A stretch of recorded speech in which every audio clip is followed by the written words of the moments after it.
부산 해운대구의 한 골목에 자리한 15평 빌라에서 김하나는 오늘도 이른 아침을 맞았습니다.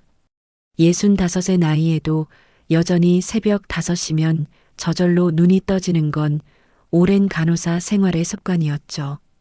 작은 부엌에서 된장찌개를 끓이며 하나는 창문 너머로 보이는 바다를 바라봤어요.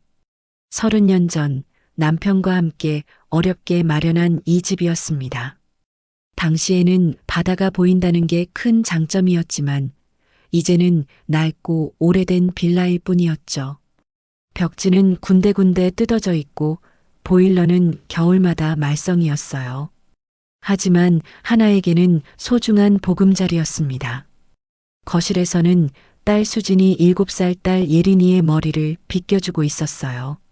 수진은 36의 나이에도 여전히 하나가 보기에는 어린애 같았습니다. 사위 민호는 벌써 양복을 차려입고 넥타이를 매고 있었죠. 어머니, 아침 드세요. 수진이 상을 차리며 말했습니다. 하나는 가족들과 함께 식탁에 앉았어요. 예린이가 깜찍하게 숟가락질을 하는 모습을 보니 마음이 따뜻해졌습니다. 그때 민호가 신문을 펼치며 중얼거렸어요. 여보, 이거 봐. 해운대 재개발 얘기가 또 나오네.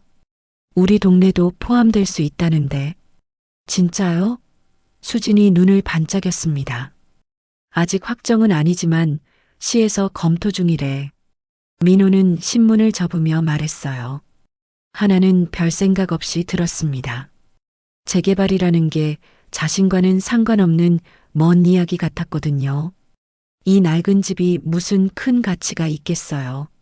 식사를 마친 민호가 현관에서 구두를 신으며 말했습니다. 그런데 어머님, 요즘 몸은 어떠세요? 뭔가 피곤해 보이시는데.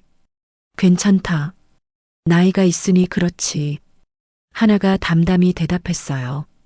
그래도 병원 한번 가보세요. 건강이 제일 중요한데. 민호의 목소리에는 평소와 다른 관심이 섞여 있었습니다. 하나는 고개를 갸우뚱했어요. 민호가 자신의 건강을 걱정한 건 처음이었거든요. 평소에는 인사 정도만 주고받았는데 말이죠. 수진도 덩달아 말했습니다. 맞아요, 엄마. 요즘 많이 지쳐 보이세요. 영양제라도 사드릴까요? 아니다, 괜찮다고 했잖니. 하나는 약간 당황스러웠어요. 민호와 수진이 출근길에 나선 후 집은 조용해졌습니다. 예린이는 유치원에 가고 하나는 혼자 남았어요. 설거지를 하며 하나는 아침에 있었던 일을 되짚어 봤습니다. 왜 갑자기 내 건강을 걱정하는 걸까요? 오후 2시쯤 동네 마트에서 장을 보던 하나는 옆집 아주머니를 만났습니다. 하나 씨, 들었어요? 우리 동네 재개발 확정됐다면서요? 아주머니가 흥분한 목소리로 말했어요. 정말요? 하나는 놀랐습니다. 네, 뉴스에도 나왔대요. 이제 우리도 부자 되는 거 아닐까요? 아주머니는 웃으며 말했어요. 하나는 집으로 돌아와 텔레비전을 켰습니다. 저녁 뉴스에서 정말로 해운대구 재개발 계획이 확정됐다는 소식이 나왔어요. 이번 재개발 사업으로 해당 지역 주택 가격이 급등할 것으로 예상됩니다. 리포터의 목소리가 들려왔죠. 하나는 멍하니 뉴스를 바라봤습니다. 설마 자신의 작은 빌라가 무슨 큰 가치를 가질까요? 저녁 7시 민호와 수진이 퇴근했을 때 둘의 표정은 아침과 달랐습니다. 뭔가 들뜬 기색이 역력했어요. 어머님, 뉴스 보셨죠?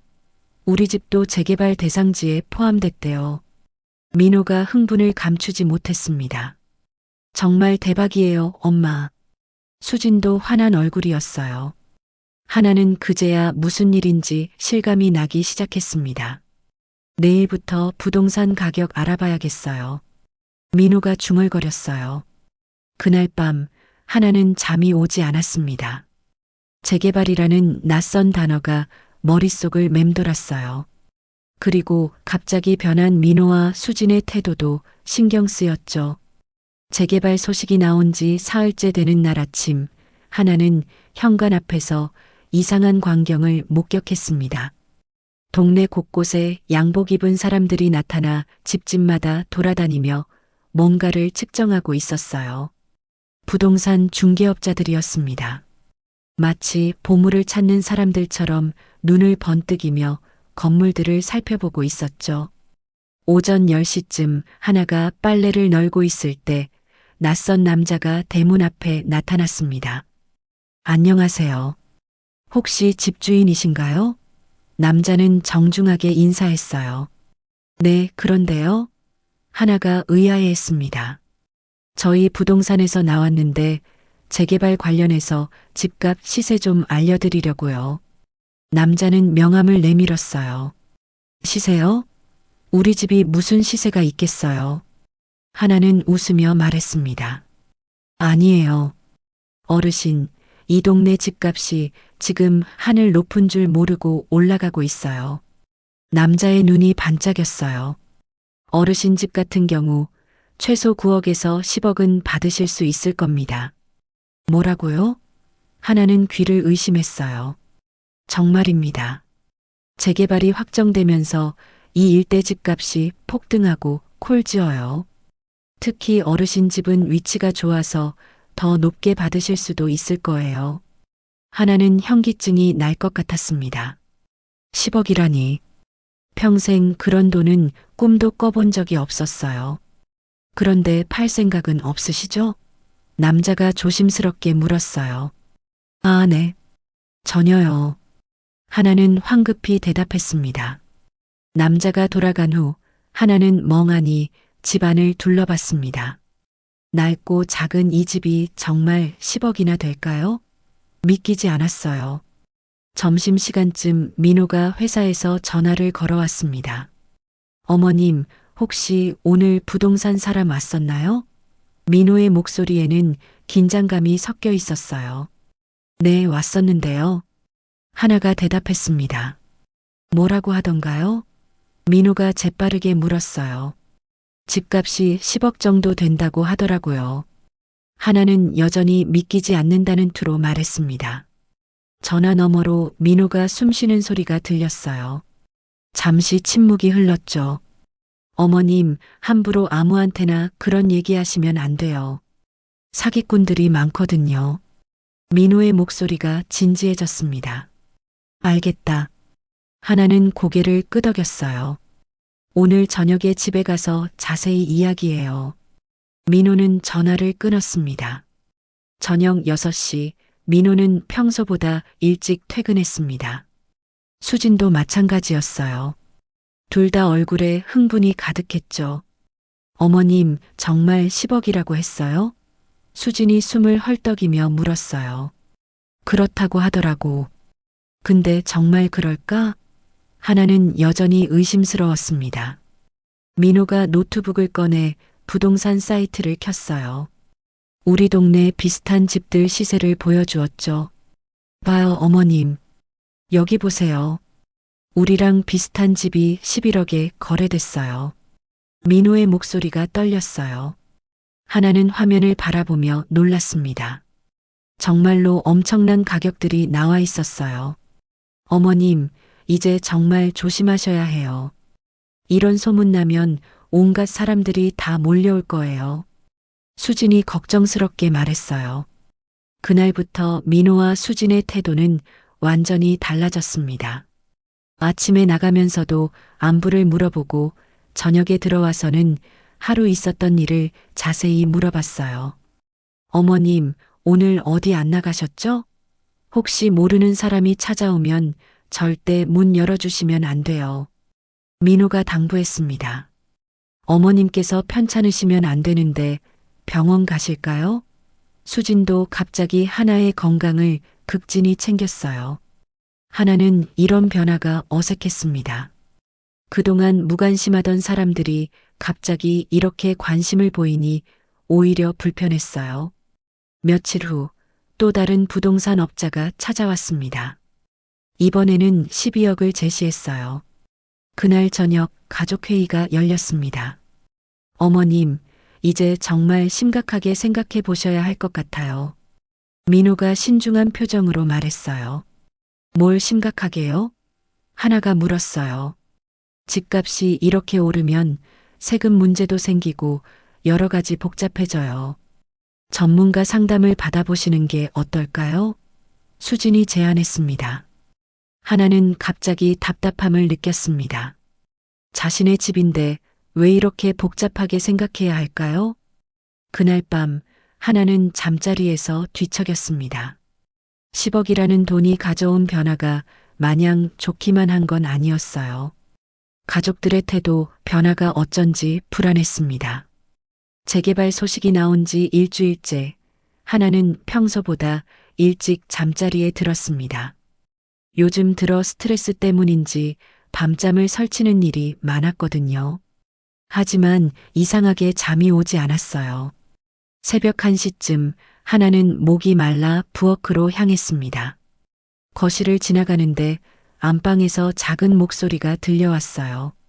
민호와 수진이 아직 잠들지 않고 무슨 이야기를 하고 있었죠. 하나는 발걸음을 멈췄습니다. 평소라면 그냥 지나갔겠지만 요즘 이상하게 변한 가족들의 태도 때문에 무의식 중에 귀를 기울였어요. 여보, 어머님 요즘 깜빡깜빡 하시는 것 같지 않아? 어제도 가습을 끄는 걸 까먹으셨잖아. 수진의 목소리였습니다. 하나는 깜짝 놀랐어요. 가스불을 깜빡한 적이 언제였나요? 기억이 나지 않았죠. 그러게. 치매 초기 증상인 것 같은데. 지금이 기회야. 완전히 치매 걸리기 전에 빨리 명의 이전 받아야 해. 나중에 의식 없어지면 절차 복잡해져. 민호의 목소리가 차갑게 들려왔어요. 하나는 순간 숨이 멎는 것 같았습니다. 치매라니, 명의 이전이라니. 무슨 소리였을까요? 맞아. 그리고 솔직히 어머님 계속 모시기도 힘들잖아.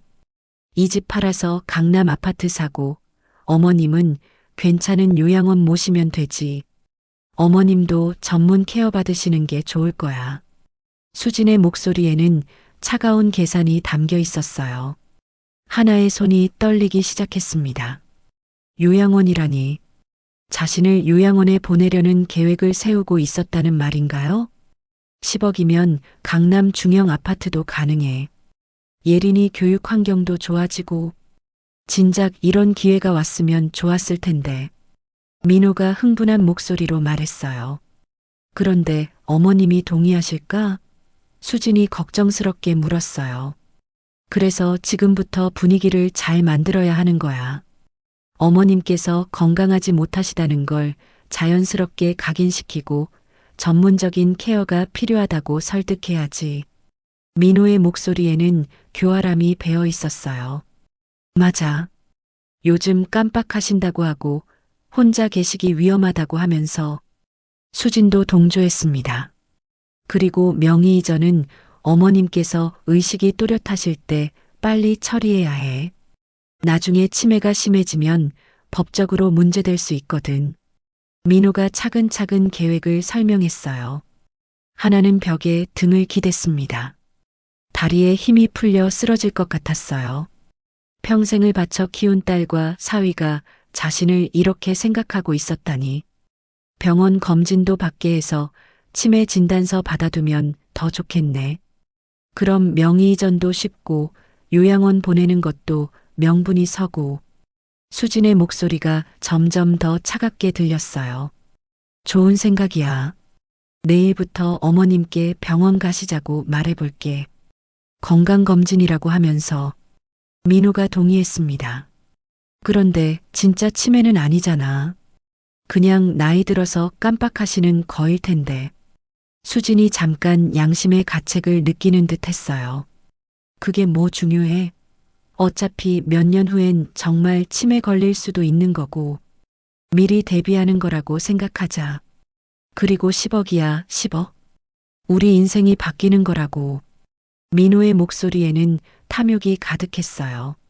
하나는 더 이상 들을 수가 없었습니다. 조용히 발걸음을 돌려 자신의 방으로 돌아갔어요. 침대에 앉아 온몸이 떨렸죠. 자신이 평생 사랑하고 믿었던 딸과 사위가 자신을 속여 재산을 빼앗고 요양원에 보내려 한다는 사실이 믿기지 않았습니다. 하나는 베개를 끌어안고 소리 없이 울었어요. 서럽고 분하고 배신감이 밀려왔죠. 하지만 슬픔보다는 분노가 더 컸습니다. 그래, 나를 바보로 보는구나. 치매 걸린 늙은이 취급하면서 내 재산을 노리고 있었구나. 새벽 3시가 넘어서야 하나는 눈물을 거두었습니다.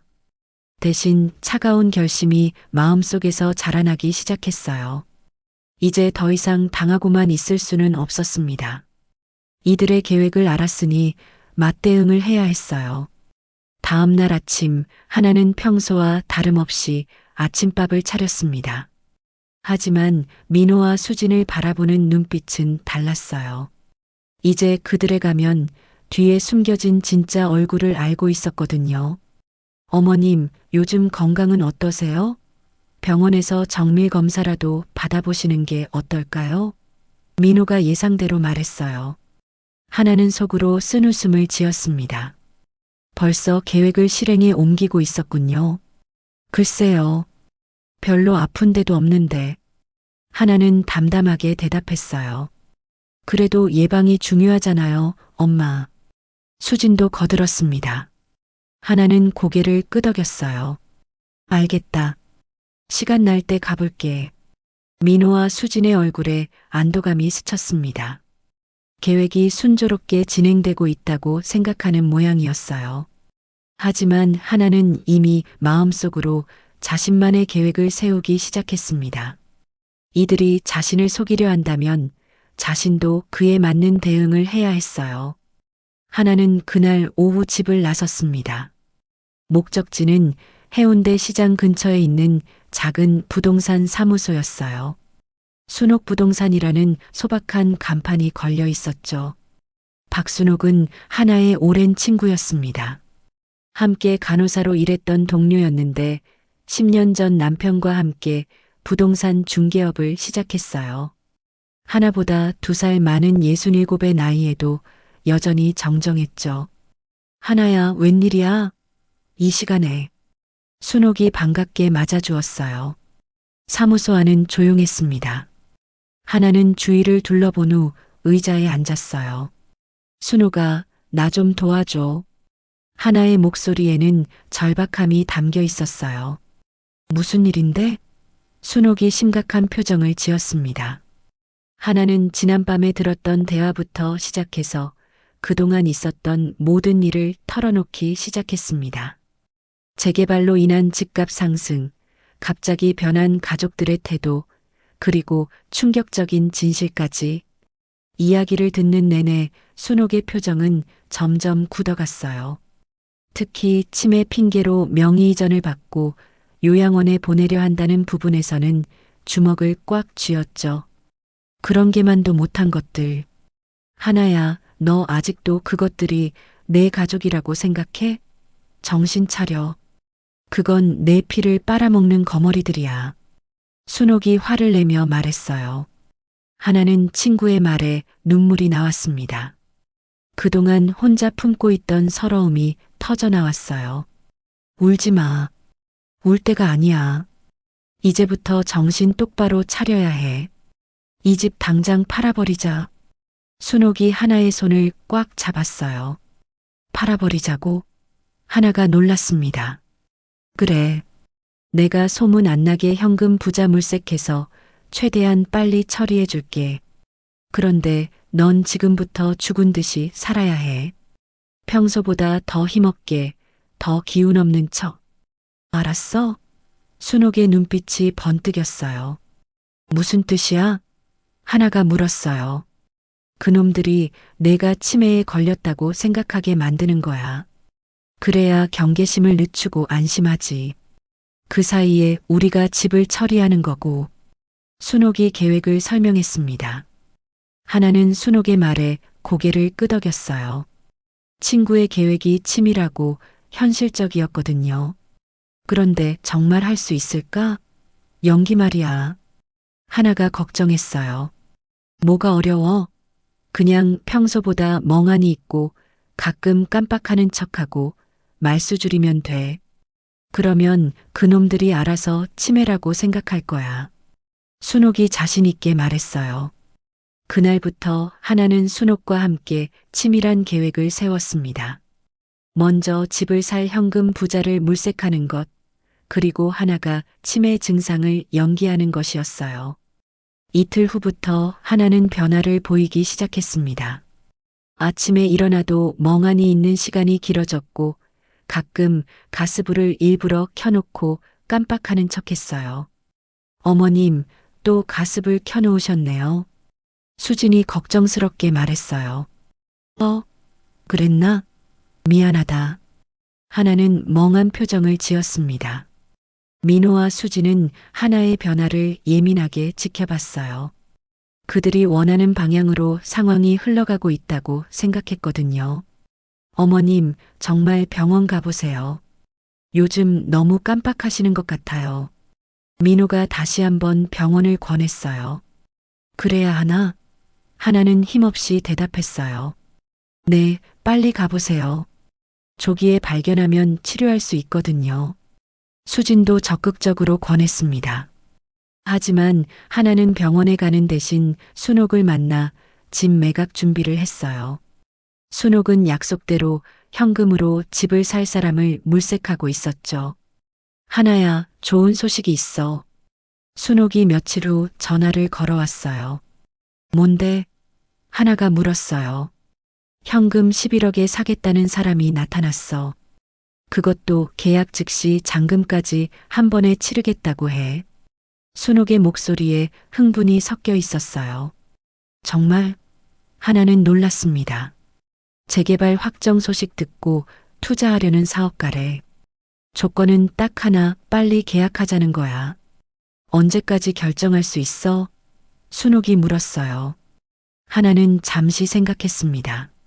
민호와 수진이 의심하지 않으면서도 집을 팔 수 있는 방법이 필요했어요.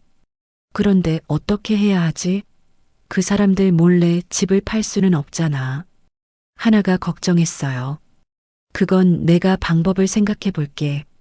일단 그들을 며칠 동안 집에서 멀리 보낼 수 있는 방법이 있으면 좋겠는데. 순옥이 고민했어요. 여행? 하나가 번뜩 떠올렸어요. 여행이 좋겠네. 며칠 정도? 순옥이 물었어요. 일주일 정도면 충분할 것 같은데. 하나가 계산해 봤어요. 좋아. 그럼 그들이 여행을 가고 싶어 하도록 분위기를 만들어 봐. 나는 그 사이에 모든 준비를 끝내놓을게. 순옥이 자신 있게 말했어요. 그날 저녁 하나는 거실에서 텔레비전을 보고 있었습니다. 마침 해외여행 프로그램이 나오고 있었어요. 와, 정말 좋겠다. 나도 저런 데 한번 가보고 싶네. 하나가 중얼거렸어요. 수진이 귀를 쫑긋 세웠습니다. 어머님, 여행 가고 싶으세요? 그래. 젊을 때는 바빠서 못 가봤는데 이제라도 한번 가보고 싶구나. 하나는 아쉬운 표정을 지었어요. 민호와 수진이 눈빛을 주고받았습니다. 이것도 하나의 계획 중 하나였어요. 하나의 연기는 날이 갈수록 정교해졌습니다. 아침에 일어나서 멍하니 창밖만 바라보거나 냉장고 앞에서 무엇을 하려던 건지 잊어버린 척하는 일이 잦아졌어요. 어머님, 괜찮으세요? 수진이 걱정스럽게 물었습니다. 뭘 하려던 거였지? 하나는 당황한 표정을 지으며 냉장고 문을 닫았어요. 민호와 수진은 서로 의미 있는 눈빛을 주고받았습니다. 그들의 예상대로 하나의 상태가 악화되고 있다고 생각했거든요. 어머님, 정말 병원 가봐야겠어요. 이런 식으로 계속 두면 안 돼요. 민호가 진지하게 말했어요. 병원? 뭔 병원이야? 나 아픈 데 없는데. 하나는 일부러 짜증을 냈습니다. 어머님, 요즘 자꾸 깜빡하시잖아요. 검사 받아보시는 게 좋을 것 같아요. 수진이 달래듯 말했어요. 하나는 마지못해 고개를 끄덕였어요. 알겠다. 그럼 다음 주에 가볼게. 그런데 그 전에 말인데 예린이 방학이니까 가족여행 한번 갔다 오는 게 어때요? 하나가 자연스럽게 화제를 돌렸습니다. 여행이요? 수진의 눈이 반짝였어요. 그래. 나도 젊을 때 못 가본 곳들이 많아서 돈은 내가 낼 테니까 마음껏 가서 즐겁게 놀다 와. 하나는 미소를 지었습니다. 민호와 수지는 깜짝 놀랐어요. 평소 검소하던 하나가 여행비를 내겠다고 하다니. 어머님, 그럼 저희가 어떻게? 민호가 당황했습니다. 괜찮다. 평생 너희한테 신세만 졌는데 이번 한 번은 내가 효도 여행 보내주고 싶어. 하나의 목소리에는 진심이 담겨 있었어요. 물론 진심이었습니다. 다만 그 의도는 그들이 생각하는 것과 달랐지만요. 그날 저녁 민호와 수지는 여행 계획을 세우느라 바빴습니다. 어디로 갈지, 며칠 동안 갈지 열심히 의논했어요. 동남아는 어때요? 태국이나 베트남? 수진이 제안했어요. 좋지. 일주일 정도면 충분히 볼 수 있을 것 같은데. 민호가 동의했습니다. 하나는 속으로 쾌재를 불렀어요. 일주일이면 충분했거든요. 며칠 후 하나는 순옥을 만나 최종 계획을 점검했습니다. 매수자는 확실해? 하나가 물었어요. 확실해. 계약서도 준비되어 있고 돈도 이미 준비해뒀어. 그 사람 급하게 사고 싶어 해서 웃돈까지 얹어줬어. 순옥이 자신있게 말했어요. 정말 11억이야? 하나는 아직도 믿기지 않았어요. 내가 거짓말하겠어? 은행 잔고증명서도 확인했다고. 그리고 공증사무소도 예약해뒀어. 순옥이 서류를 보여주었습니다. 하나는 서류들을 꼼꼼히 살펴봤어요. 모든 게 완벽했습니다. 그런데 정말 괜찮을까? 나중에 법적 문제는 없을까? 하나가 마지막으로 걱정했어요. 걱정 마. 내 집이니까 내가 팔 권리가 있어. 다만 그놈들한테 미리 알리지 않았을 뿐이지. 순옥이 단호하게 말했어요. 한편 집에서는 민호와 수진이 여행 준비에 여념이 없었습니다. 특히 수진은 쇼핑몰을 돌아다니며 여행용품을 사들이고 있었어요. 여보, 이것도 사고 저것도 사고. 정말 좋겠네. 수진이 들뜬 목소리로 말했어요. 그래. 어머님 덕분에 오랜만에 제대로 된 여행을 가는구나. 민호도 기분이 좋아 보였습니다. 하지만 그들의 대화는 거기서 끝나지 않았어요. 그런데 어머님 상태가 많이 안 좋아진 것 같지 않아? 수진이 목소리를 낮춰 말했어요. 그러게. 여행 다녀와서는 정말 진지하게 병원부터 모시고 가야겠어. 민호가 고개를 끄덕였습니다. 그리고 명의 이전 서류도 준비해둬야겠어. 지금이 적기인 것 같아. 수진의 목소리에는 계산적인 톤이 섞여 있었어요. 맞아. 치매가 더 심해지기 전에 빨리 처리해야 해. 민호도 동의했습니다. 하나는 부엌에서 설거지를 하며 이 대화를 듣고 있었습니다. 예상했던 반응이었지만 여전히 가슴이 아팠어요. 하지만 이제 더 이상 상처받지 않기로 했습니다. 오히려 그들의 계획이 확실해졌다는 확신이 들었거든요. 여행 출발 이틀 전 하나는 여행비를 준비했습니다. 500만 원을 현금으로 뽑아서 봉투에 담았어요. 이거 가져가서 실컷 놀다 와. 돈 아끼지 말고. 하나가 봉투를 내밀었습니다. 어머님, 너무 많은 것 같은데. 수진이 말했지만 이미 봉투를 받아들고 있었어요. 괜찮다. 내 평생 마지막 선물이라고 생각해. 하나의 말에 묘한 의미가 담겨 있었습니다. 민호와 수지는 하나의 말뜻을 제대로 이해하지 못했어요. 단순히 여행비라고만 생각했거든요. 그날 밤 하나는 마지막 점검을 했습니다. 내일이면 민호와 수진이 출발하고 그 다음 날이면 모든 일이 끝날 예정이었어요. 순옥에게 전화를 걸었습니다. 순옥아, 준비 다 됐어? 하나가 물었어요. 다 됐어. 내일 오후 2시에 공증사무소에서 만나자. 계약부터 잔금 정리까지 한 번에 끝낼 거야. 순옥의 목소리에는 확신이 가득했어요. 고마워, 정말. 하나는 진심으로 감사했습니다. 뭘? 친구 좋은 일 하는 거지. 그보다 넌 정말 괜찮겠어? 마음 준비는 됐고? 순옥이 걱정스럽게 물었어요. 됐어. 이제 더 이상 미련은 없어. 하나의 목소리는 단호했습니다. 전화를 끊고 하나는 창밖을 바라봤습니다. 내일이면 새로운 인생이 시작될 거예요. 두렵기도 하지만 한편으로는 설레기도 했습니다. 여행 출발일 아침, 집안은 분주했습니다. 수지는 큰 캐리어 2개를 거실에 펼쳐놓고 옷가지를 넣었다 빼었다 하며 바쁘게 움직였어요. 민호는 여행 일정표를 다시 한번 점검하고 있었죠. 예린아, 챙길 거 다 챙겼지? 수진이 딸에게 물었습니다. 네, 엄마. 예린이는 자신의 작은 캐리어를 끌고 왔어요. 하나는 부엌에서 아침밥을 차리며 이 모습을 지켜봤습니다. 오늘이면 모든 것이 끝날 거예요. 마지막으로 이들과 함께하는 식사가 될지도 모르겠다는 생각이 들었죠.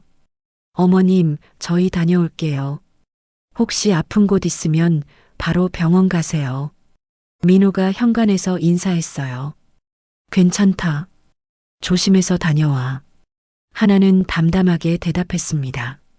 엄마, 약도 제때 드시고 가스불도 조심하세요. 저희 일주일 후에 올게요. 수진이 걱정스럽게 당부했어요.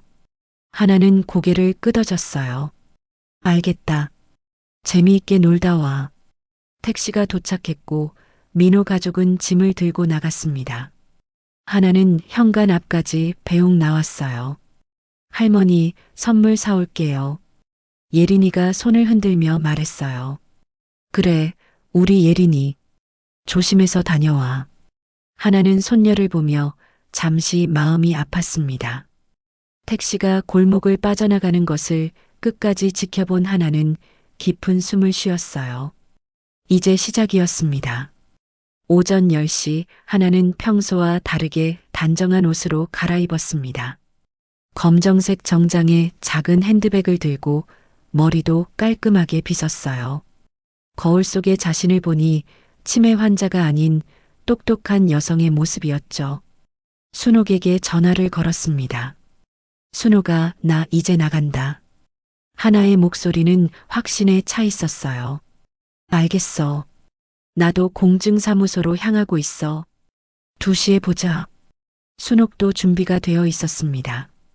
하나는 집을 나서며 마지막으로 한번 돌아봤습니다.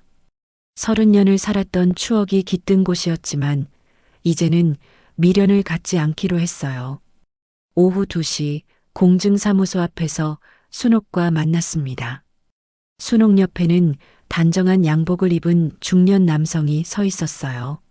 하나야, 이분이 매수자 김 사장님이야. 순옥이 소개했습니다. 안녕하세요. 김진수입니다. 김 사장은 정중하게 인사했어요. 김하나입니다. 잘 부탁드려요. 하나도 인사를 받았습니다. 공증사무소 안으로 들어가서 계약 절차가 시작되었어요. 공증인이 서류들을 하나씩 확인했습니다. 김하나 씨, 정말로 이 부동산을 매각하시는 게 맞나요? 가족분들의 동의는 받으셨고요. 공증인이 확인했어요. 네, 제 명의로 된 제 재산입니다. 제가 결정할 권리가 있어요. 하나는 당당하게 대답했습니다. 그렇다면 신분증 확인 한 번 더 하겠습니다. 공증인이 하나의 신분증을 자세히 살펴봤어요. 모든 절차가 끝나고 계약서에 도장을 찍는 순간 하나는 마음 한편이 후련해졌습니다. 이제 정말로 자유로워진 거예요. 김 사장이 준비해온 현금 수표를 건네주었습니다. 11억 원이 적힌 수표를 받아든 하나는 감격했어요. 정말 감사합니다. 김 사장님, 하나가 진심으로 말했어요.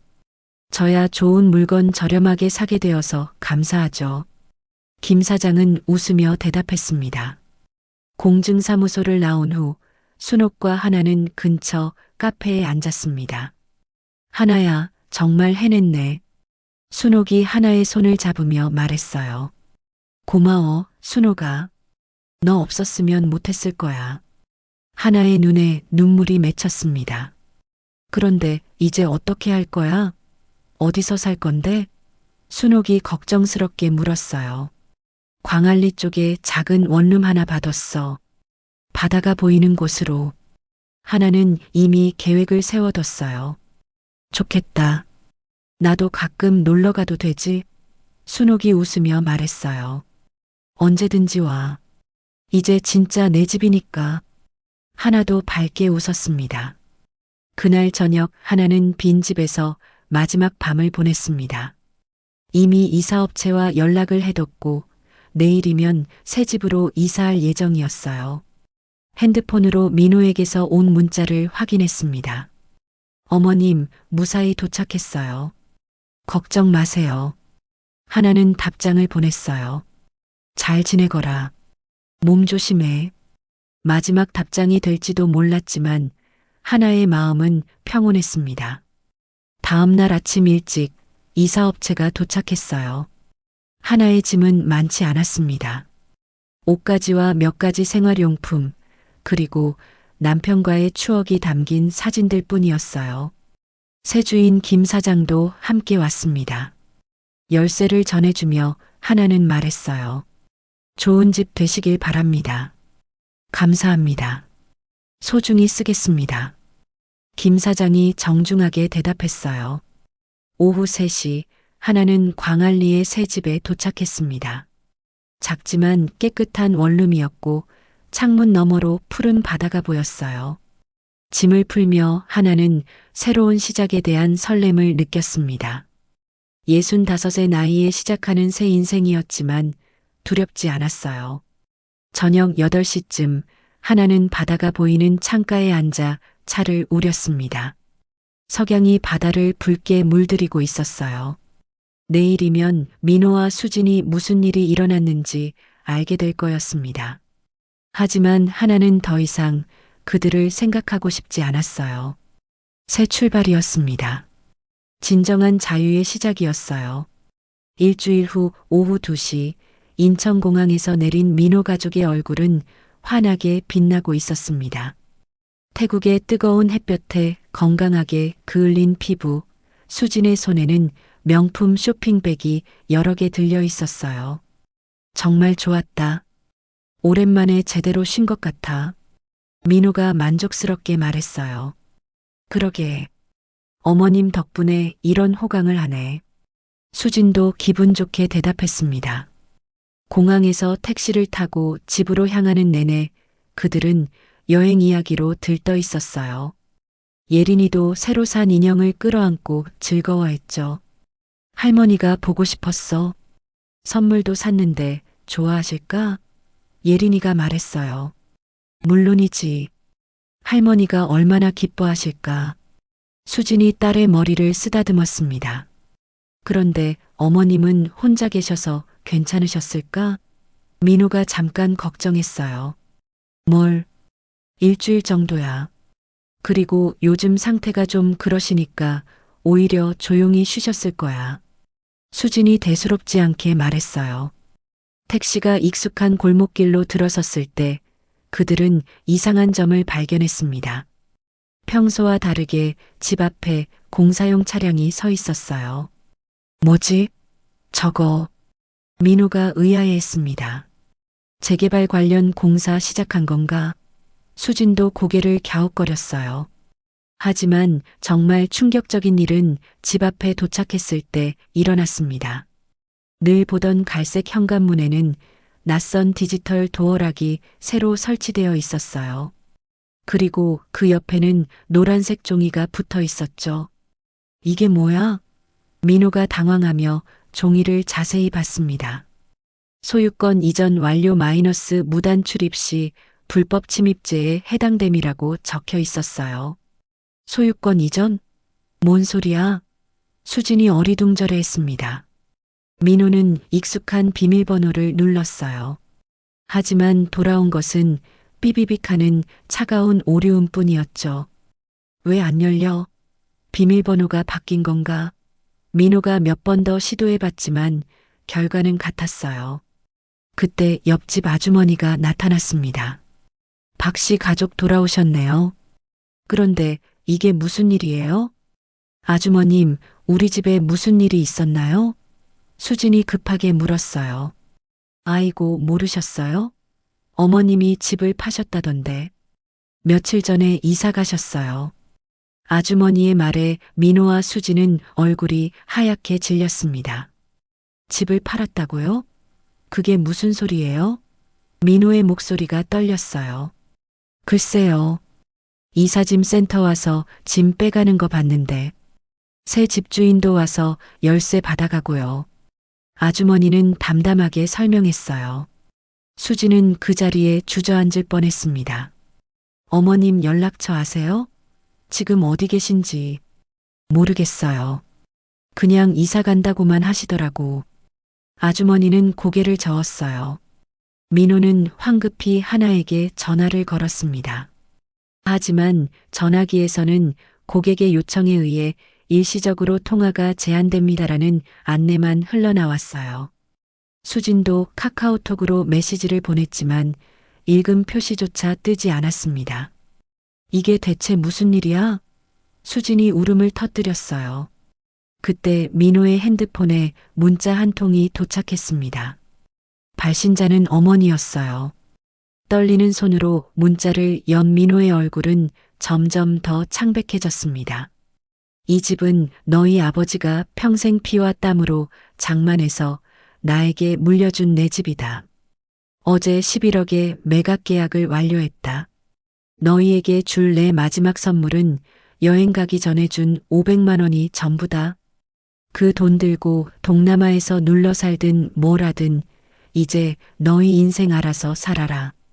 오늘부터 나에게 딸과 사위는 없다. 문자를 다 읽은 민호의 손에서 핸드폰이 떨어졌습니다.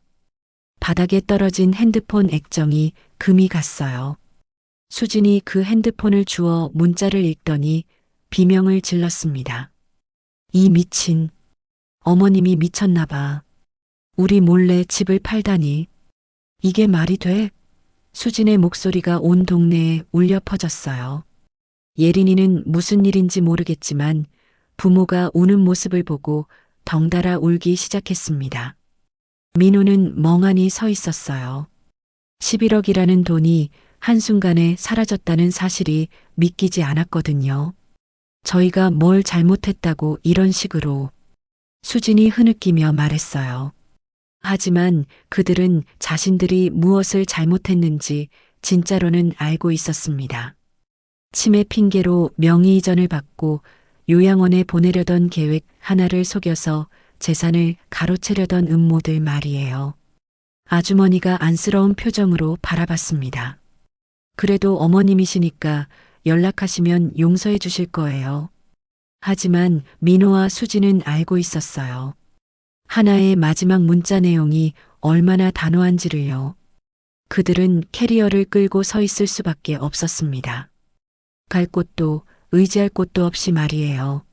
한편 광안리 원룸에서 하나는 창밖 바다를 바라보며 차를 마시고 있었습니다. 핸드폰을 완전히 꺼두고 평온한 오후 시간을 보내고 있었어요. 바다에서 불어오는 시원한 바람이 마음까지 시원하게 만들어 주었습니다. 이제 진짜 자유였어요. 한 달이 지난 어느 화창한 오후, 하나는 광안대교가 한눈에 보이는 카페에 앉아 있었습니다. 맞은편에는 순옥이 환한 미소를 지으며 앉아 있었어요. 하나야, 얼굴이 정말 밝아졌네. 순옥이 감탄하며 말했어요. 그래, 나도 그런 것 같아. 요즘 매일매일이 새로워. 하나는 진심으로 웃었습니다. 새 집은 어때? 적응됐어? 순옥이 걱정스럽게 물었어요. 너무 좋아. 아침에 일어나면 바다가 보이고 밤에는 달이 불빛이 예뻐. 그리고 무엇보다 내 마음대로 살 수 있어서 좋아. 하나의 목소리에는 만족감이 가득했어요. 테이블 위에는 여행 책자들이 펼쳐져 있었습니다. 제주도, 강릉, 경주 등 전국 각지의 여행지 사진들이 화려했어요. 이번 주말에는 경주 가보려고. 불국사도 보고 첨성대도 구경하고. 하나가 설렘 가득한 목소리로 말했어요. 좋겠다. 나도 같이 가면 안 될까? 순옥이 부러워했습니다. 그럼 같이 가자. 둘이 가면 더 재미있을 거야. 하나는 기꺼이 동의했어요. 그런데 정말 후회 안 해? 그래도 가족인데. 순옥이 조심스럽게 물었어요. 하나는 잠시 생각에 잠겼습니다. 가끔은 예린이 생각이 났어요. 하지만 그것도 잠깐이었죠. 순호가 썩은 이를 뽑았는데 왜 아파? 시원하기만 하지. 골치 터지기 전에 뽑아낸 게 얼마나 다행인데. 하나의 대답은 단호했습니다. 그래, 내가 오라. 순옥도 고개를 끄덕였어요. 그때 하나의 핸드폰이 울렸습니다. 모르는 번호였어요. 혹시나 하는 마음에 받아보니 부동산 업체에서 걸려온 전화였죠. 고객님, 광안리 쪽에 더 좋은 투룸이 나왔는데 구경해 보실래요? 바다 전망이 더 좋고 가격도 합리적이에요. 하나는 잠시 고민했어요. 지금 원룸도 충분히 만족스럽지만 더 좋은 곳이 있다니 마음이 흔들렸죠. 한번 봐도 되겠네요. 언제 볼 수 있나요? 하나가 물었어요. 내일 오전 어떠세요? 10시쯤에 현장에서 만나요. 직원이 대답했습니다. 전화를 끄는 하나에게 순옥이 물었어요. 집 옮길 생각이야? 글쎄, 한번 보고 결정하려고. 지금도 충분하지만 더 좋은 곳이 있다면 생각해 볼 만하잖아. 하나는 여유롭게 말했어요. 그래. 이제는 내가 마음껏 선택할 수 있으니까. 순옥이 미소 지었습니다. 다음 날 오전 하나는 새로 나온 투룸을 구경했습니다. 정말로 전망이 더 좋았고 작은 베란다도 있어서 화분을 키우기에도 좋아 보였어요. 여기로 이사 오고 싶어요. 하나는 마음을 정했습니다. 일주일 후 하나는 새 집으로 이사했습니다. 베란다에는 예쁜 화분들을 놓고 거실에는 편안한 소파를 배치했어요. 완전히 자신만의 공간이었죠. 저녁 때 순옥이 집들이 선물을 들고 찾아왔습니다. 와, 정말 좋다. 호텔 같네. 순옥이 감탄했어요. 그치? 나도 이런 데서 살 수 있을 줄 몰랐어. 하나는 뿌듯해했습니다. 두 사람은 베란다에 나가서 바다를 바라보며 차를 마셨어요. 석양이 바다를 황금빛으로 물들이고 있었죠. 하나야, 수영 배워볼 생각 없어? 요즘 실버 수영 교실 많이 한다던데. 순옥이 제안했어요. 수영? 이 나이에? 하나가 놀랐습니다. 나이가 뭐 대수야. 우리 이제 시작하는 거잖아.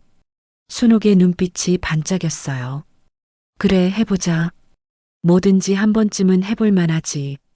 하나도 용기를 냈습니다. 다음 주부터 두 사람은 근처 수영장에서 수영을 배우기 시작했어요. 처음에는 물을 무서워했지만 며칠 지나니 재미를 느끼기 시작했죠. 어머, 정말 떠요. 하나가 신나게 소리쳤어요. 봐, 할 수 있다고 했지. 순옥도 옆에서 박수를 쳤습니다. 수영을 배우고 난 후 하나는 더욱 활기찬 생활을 시작했습니다. 아침에는 바다를 바라보며 요가를 하고 오후에는 독서를 하거나 영화를 보러 갔어요. 어느 날 저녁 하나는 순옥과 함께 부산 야경을 보러 나갔습니다. 광안대교의 불빛이 바다에 반사되어 환상적이었어요. 이런 걸 지금까지 놓치고 살았구나. 하나가 감탄했습니다.